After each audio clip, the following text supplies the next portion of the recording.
Selamat pagi saudara, sebelum kita membaca dan merenungkan firman Tuhan, mari kita berdoa. Terima kasih kepadamu Tuhan untuk hari yang baru yang boleh kami jalani. Kami hendak menjalani bersama dengan Tuhan. Karena itu kami hendak membaca dan merenungkan firman-Mu. Biarlah Tuhan berbicara dan mengajar kami, supaya kami mendapat berkat daripadanya. Dalam nama Tuhan Yesus, amin.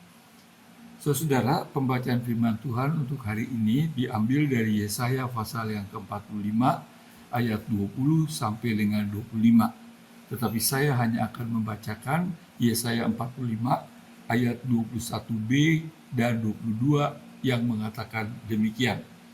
Siapakah yang mengabarkan hal ini dari zaman purbakala dan memberitahukannya sejak dahulu? Bukankah aku, Tuhan? Tidak ada yang lain, tidak ada ilah selain aku. Allah yang adil dan juru selamat, tidak ada yang lain kecuali aku. Berpalinglah kepadaku, supaya kamu diselamatkan, hai ujung-ujung bumi, sebab akulah Allah dan tidak ada yang lain.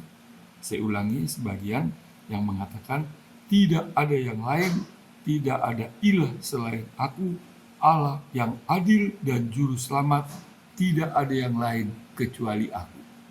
Kita tahu saudara-saudara, pada saat ini ada banyak bangsa-bangsa, ada banyak agama-agama dan kepercayaan-kepercayaan yang masing-masing mempunyai konsepnya sendiri tentang Tuhan yang dipercayai, yang disembahnya. Sebenarnya saudara-saudara, dari sejak zaman dahulu pun sudah banyak agama-agama dan kepercayaan-kepercayaan dengan dewa-dewa atau Tuhannya masing-masing. Pada zaman Nabi Yesaya, pada waktu itu saudara-saudara, jikalau suatu bangsa berperang melawan bangsa yang lain, itu juga diyakini bahwa dewa atau Allah daripada bangsa itu berperang melawan dewa atau Allah daripada bangsa yang lain tadi. Oleh sebab itu, bangsa yang menang meyakini bahwa Allah daripada bangsa itu juga adalah yang menang atas Allah daripada bangsa yang kalah tadi.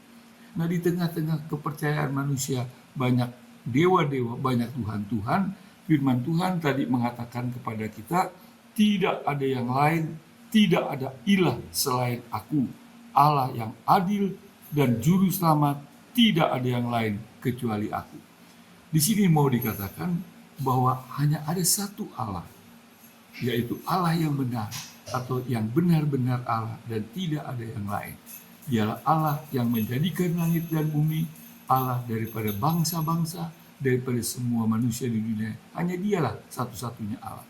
Dan Allah yang satu-satunya itu, yang benar-benar Allah, adalah Allah yang adil. Allah yang adil artinya Dia yang akan menghukum setiap manusia yang bersalah atau setiap manusia yang berdosa. Tapi yang ketiga dikatakan bahwa Dia Allah yang satu-satunya tadi, yang adil itu juga adalah juru selamat.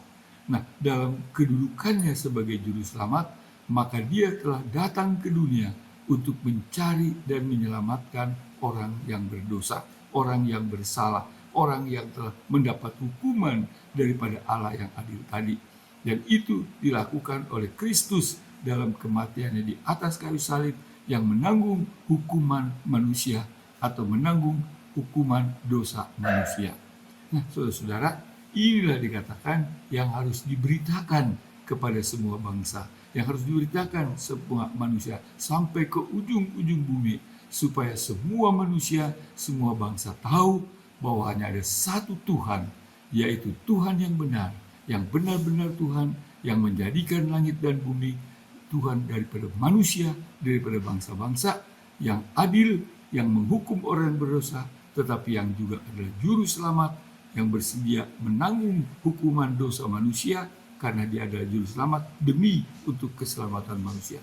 Karena itu Kristus yang datang juga mengatakan, pergilah, jadikanlah semua bangsa muridku.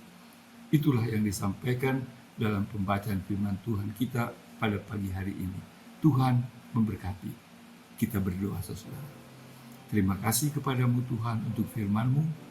Biarlah Tuhan menolong kami supaya kami dapat memahami bahwa tidak ada yang lain kecuali satu, yaitu Tuhan Allah, Allah yang telah datang, yang kami kenal di dalam Yesus Kristus yang telah menebus dan menyelamatkan kami orang berdosa melalui hukuman yang Tuhan tanggung di atas kayu salib. Terima kasih untuk anugerah pengampunan kasih-Mu. Terima kasih untuk pemeliharaan dan berkat-Mu dalam kehidupan kami hari lepas hari. Biarlah Tuhan yang terus memberkati kehidupan kami, pekerjaan kami, usaha kami, keluarga kami sepanjang hari ini dan seterusnya. Terima kasih Bapa, dalam Tuhan Yesus. Amin. Saudara, Tuhan memberkati kita semua. Amin.